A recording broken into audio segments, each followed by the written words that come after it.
નથી મારી નાખતું, કેમિકલ મારી નાખે. ગોપાલભાઈ, પ્રવીણભાઈને મેં કીધેલું, બરોબર, પ્રવીણભાઈને કીધું કે વિધાનસભામાં હું ગોપાલભાઈ પાસે એ મુદ્દો ઉઠાવીશ. તમે કીધેલું, મારું નામ પ્રકાશભાઈ જલ્લુ. તમે 45 મુદ્દા સંકલન સમિતિમાં મૂક્યા, એક પણ મુદ્દો કેમિકલ યુક્ત પાણીનો નથી. બરાબર, તમે એમ જો પ્રશ્ન પૂછે, હું 5000 લઈને પ્રશ્ન નથી પૂછતો. પ્રશ્ન પૂછવાના પૈસા હોય તો તમને ન પૂછવાના પણ પૈસા મળતા હશે.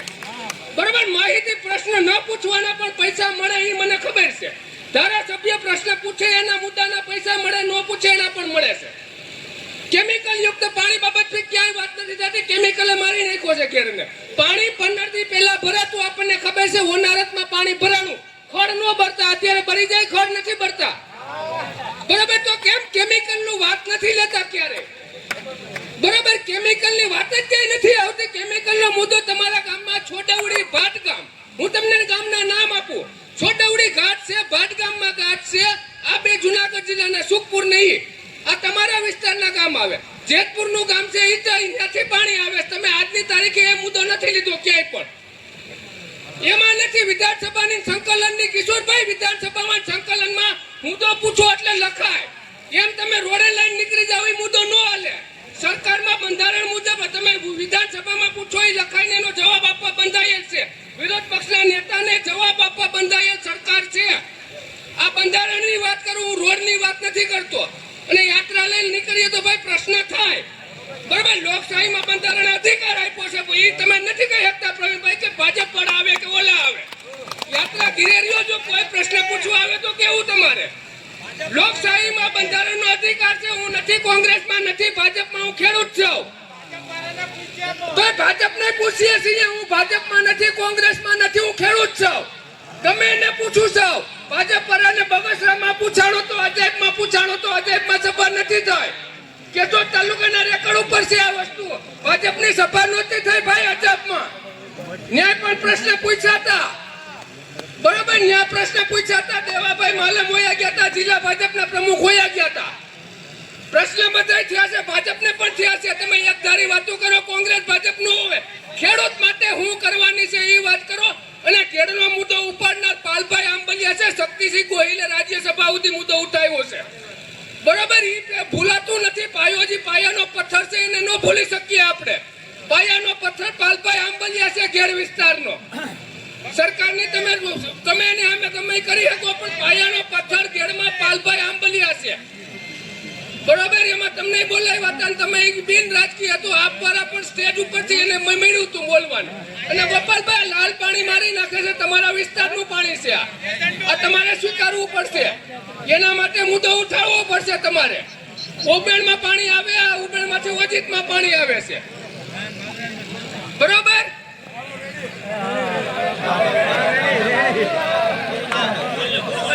લોકશાહીમાં પ્રશ્ન કરવાનો અધિકાર આપ્યો. યાત્રા લઈને નીકળીએ તો પૂછે કોક.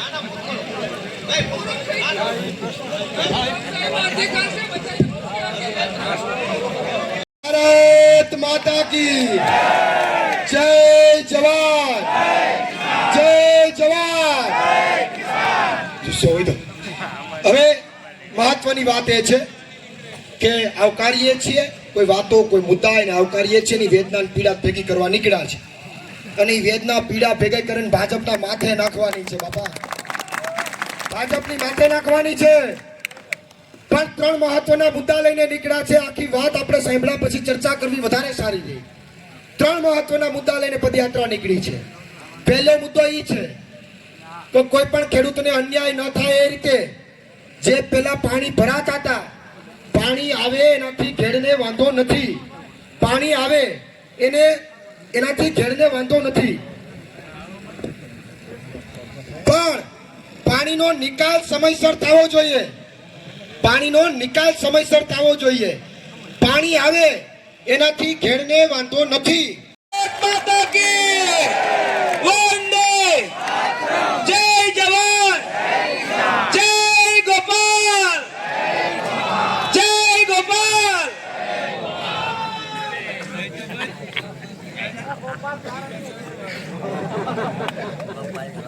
આપણે એક જ જય ઘોષ કરીએ પૂરી તાકાતથી. ભારત માતા કે જય જવાન.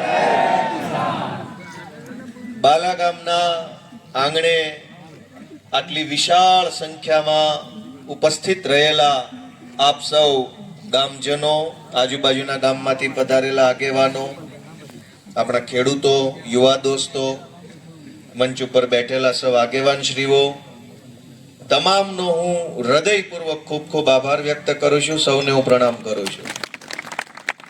અમારા નેતા માનની શ્રી પ્રવીણભાઈ રામના નેતૃત્વમાં ઘેડ બચાવો પદયાત્રાનું આયોજન થયું છે અને છેલ્લા એક અઠવાડિયા કરતા પણ વધુ સમયથી પ્રવીણભાઈ રામ ચાલતા ચાલતા ગામડે જઈ લોકોને જોડી અને એક લોક શક્તિ ઊભી કરવાનું કામ કરી રહ્યા છે. એ બદલ હું માનની નેતા પ્રવીણભાઈ રામને ખૂબ ખૂબ અભિનંદન પાઠવું છું.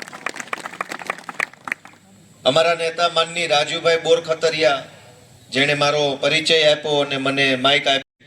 અમે બધા પોતપોતાનો નાનો મોટો ધંધો કરી ખાતા હતા, બે પૈસા રળીને શાંતિથી જીવતા હતા. પણ સમયની એવી માંગ આવી, સમાજને જરૂર પડી, ગુજરાતમાંથી હાકલ આવી કે ગામડું દુખી છે, ખેડૂત દુખી છે, સમાજ દુખી છે, કોક તો જાગો, કોક જાગો. તો અમે બધા જાગ્યા, ઊભા થયા અને લડીએ છીએ સમાજ માટે, લોકો માટે, ખેડૂતો માટે. અમે અમારા પ્રવીણ રામ 2015 થી ઇકોઝોનના આંદોલન વખતથી લડાઈ લડે છે. હું મળી ગયું, હારી ખુરશી નથી, કોઈ નેતા નથી બની ગયા, કોઈ ગાડીઓ આવી ગઈ, બંગલા બની ગયા, ફાર્મ હાઉસો લઈ લીધા, મંત્રી થઈ ગયા, હેલિકોપ્ટરો ઉડી ગયા, એવું કાંઈ નથી થયું. ઈશુદાનભાઈ હોય કે રાજુભાઈ કરપડા હોય કે પ્રવીણ રામ હોય કે ચૈતર વસાવા હોય, બની હું ગયા. અને હું આ 10 વર્ષમાં અમે એવું લઈ લીધું કે રોજ આવીને અમને તમે પૂછો છો, જ્યાં સભા હોય ને આવીને કે લોકશાહી છે પૂછું છું. પણ અમારે અમારા જન્મ પહેલાના તમારી પાર્ટી વાળા રાજકારણમાં સોંટ્યા છે એક ધારા. અમારો જન્મ નહોતો તો તેદુની તમારી પાર્ટીઓ અહીંયા વળ ખાય છે સરકારમાં. એને 4 સવાલ પૂછ્યા હોત તો અમારે ક્યાં રાજકારણમાં જ આવવું હતું. હું હતો જ પોલીસની નોકરીમાં, ક્યાં અમારે અહીંયા આવવાનું હતું. ધારાસભ્ય તો 2025 બન્યો. 2015 થી અમે ધોકા ખાવી છીએ, ગાળું ખાવી છીએ, જેલમાં જાવી છીએ, એફઆઈઆર થાય છે. તેદી આવીને 2 હારા વેણ તો પૂછ્યા ને ભાઈ તને કઈ તકલીફ તો નથી? તેદી ન પૂછ્યું. 10 વર્ષ ધોકા ખાધા, ગાળું ખાધી, અપમાન સહન કર્યા, એફઆઈઆર થઈ. ઈ સંઘર્ષને સમાજે જોયો, જનતાએ જોયો અને જનતાએ સહેજ અમારી ઉપર હાથ મૂક્યો તો તમને પેટમાં તેલ રેડાણા. આ પ્રવીણ રામની સભામાં જો આજ બાલા ગામના મંદિરનું આખું કેમ્પસ ભરાઈ ગયું હોય તો એ પ્રવીણ રામ રૂપાળો છે એટલે નહીં, 10 વર્ષથી નિસ્વાર્થ ભાવે સંઘર્ષ કરે છે ને એટલે આજ ગામ અહીંયા આવ્યું છે. આ ગામ આવ્યું છે એટલે ભાજપ વાળા, કોંગ્રેસ વાળા બધાયના પેટમાં તેલ રેડાણા કે આમાં તો અમારું જ છે. અને એટલે જ્યાં સભા થાય ને આવે છે. હવે આપણે એક ખુરશી નોખી રાખવી, પ્રશ્ન વાળા ખુરશી ટેજ ઉપર જ બેહાડ દેવા. બધી લોકશાહી અમારે હાટું જ રાખીશ. ભાજપની સભામાં જાવ ખબર પડે કેવી લોકશાહી છે. ઘરે નો જવા દે. અમને કઈ વાંધો નથી. અમને કોઈ પ્રશ્ન પૂછે એ તો સારી વાત છે, પણ ક્યાં પૂછે એ બુદ્ધિ ન હોય તો શું કરવાનું? ભાઈ કયો પ્રશ્ન છે, ક્યાં પૂછવાનો? અને આ હું કામ આવે છે વિડીયો બનાવીને? હમણાં ભાજપના ગ્રુપમાં વિડીયો ચાલુ થઈ ગયો, વિસાવદરના ધારાસભ્યને જનતાએ ઘેરી લીધા. એટલે મને ઘેરી લેવા ઘેડનું પાણી ઓસરી જાય તો ઘેરી લ્યો, મને ઘેરી લે એટલે ઘેડમાં પાણી વયું જાય. કરતા હોય કરો, અવર ન કીજીએ કુછ, નહીતર માથું વહી જાય શેવાળવાનું રહી જાય પગ. એમ ન હોય. આ પ્રવીણભાઈ રામ, રાજુભાઈ કરપડા, અમારી આખી ટીમ 10 વર્ષથી સંઘર્ષ કરીએ છે. પાર્ટી નથી બદલી, સંઘર્ષનો રસ્તો છોડ્યો નથી. અમારી જન સંવેદના યાત્રા હાલતી હતી 2021 ત્યારે વિસાવદરની અંદર લેરિયા ગામે પ્રવીણ રામ ઉપર હુમલો થયો. એનો કોઈ વાંક ગુનો કાંઈ નહોતું. હુમલો એની ઉપર થયો, ગાડીના કાચ એની ગાડીના નિશુભાઈના ફૂટ્યા, લોહી અમારા માણસો નીકળ્યો ને એફઆઈઆર પ્રવીણ રામ ઉપર 307 ની થઈ હતી. તેથી કાનો આવ્યા પૂછવા પ્રવીણ રામનો હાલચાલ, પ્રવીણ રામની ખબર પૂછવા કાનો આવ્યા? ભાજપના ઘણના ઘા જીરવી ગયા. ઈ આગેવાનને આજ સમાજ આશીર્વાદ આપે છે અને તમને ભાજપ વાળા કોંગ્રેસ વાળા ન ગમતો જ કાંઈ વાંધો નહીં. સમાજ માટે જેણે જીરવી લીધું, સહન કર્યું, સંઘર્ષ કર્યો, સમાજ તો એને આશીર્વાદ આપશે જ. કેમ નહીં આપે? ખેડૂત એને જ આશીર્વાદ આપશે કે જે ખેડૂત માટે લડે છે. એક FIR થઈને ભાજપના પટા પહેરી લ્યો તો તમારા હું વખાણ કરવા? દહદ મારી ઉપર 30 FIR છે, પેટનું પાણી નો હલે. ધારાસભ્ય હમણાં બન્યો નહોતો બન્યો તેથી આટલા તે તાકાતથી હામો ઉભો. અને અમને જેથી પૂછવાનું મન થયું ને તેથી વિધાનસભાના ઓટલે જઈને પૂછ્યા હતા. આવી રીતે નહીં, એ આખું ગુજરાત જાણે છે. ન્યા ઉભા રહીને પૂછ્યા હતા, આખી સરકારની સામે ઉભો તો ગોપાલ ઇટાલિયો. અને વિધાનસભાના ઓટલા ઉભા રહીને એવો પ્રશ્ન પૂછ્યો ને ગુજરાતને આજે યાદ છે ગોપાલ ઇટાલિયાએ હું પૂછ્યું હતું. રોજ હું હાલી નીકળ્યા છો નાયા ધોયા વગરના ગમે ના પ્રશ્ન તો પૂછો ને ક્યાં ના પાડી છે.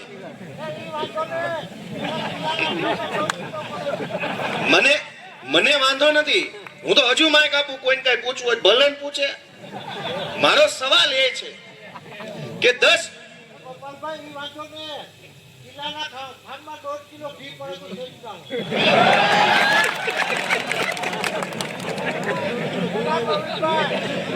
કિલ્લાના ઠામમાં 1.5 કિલો ઘી પડ્યું, સરકી ગયા.